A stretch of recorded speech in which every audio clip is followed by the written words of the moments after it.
अब कुह के कान वाली खाए वाला नइखे घरे बसिया तहने छाली ओढ़ना बिछावना सिराइल बा ओढ़ना बिछावना सिराइल बा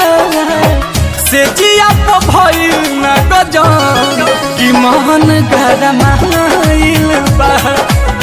से जिया तो भइल ना गजन कि मन गरमाइल बा।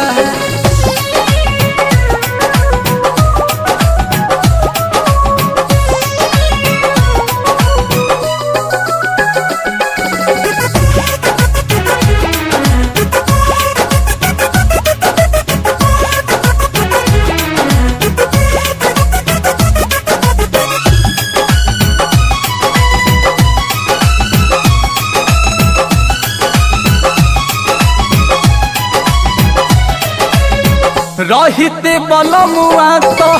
आंगवा लगैती कही के हो सोरा हो सिंगार है पेट के जुगाड़ में निकल गइले बहारा सुना बाटे गोदिया हमार ए राजा हो सुना बाटे गोदिया हमार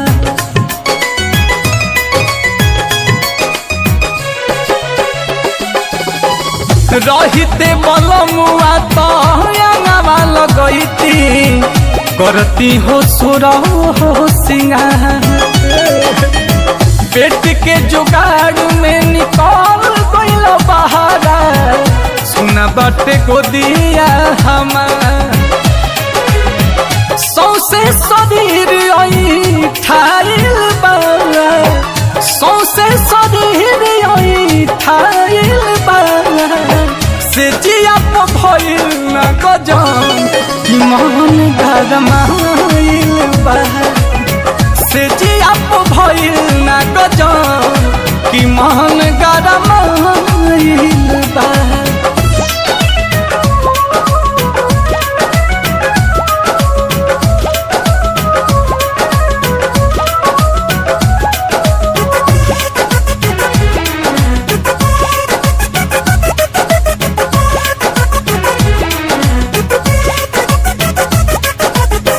काजरा के धार अब लीलार पल पसरे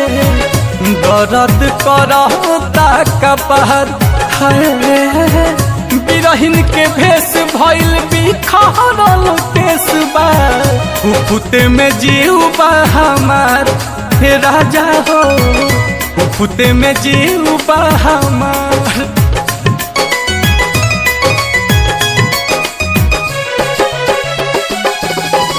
काजरा के धार अब लीलार पल पसरे दर्द करता कपार बिरहिन के भेष भइल बिखरल केसबा उपुते में जीवबा हमार नील कमल मन जाइल बा नील कमल मन जाइल बा से जिया तो भइल ना गजन कि मन गरमाइल बा से जिया तो भइल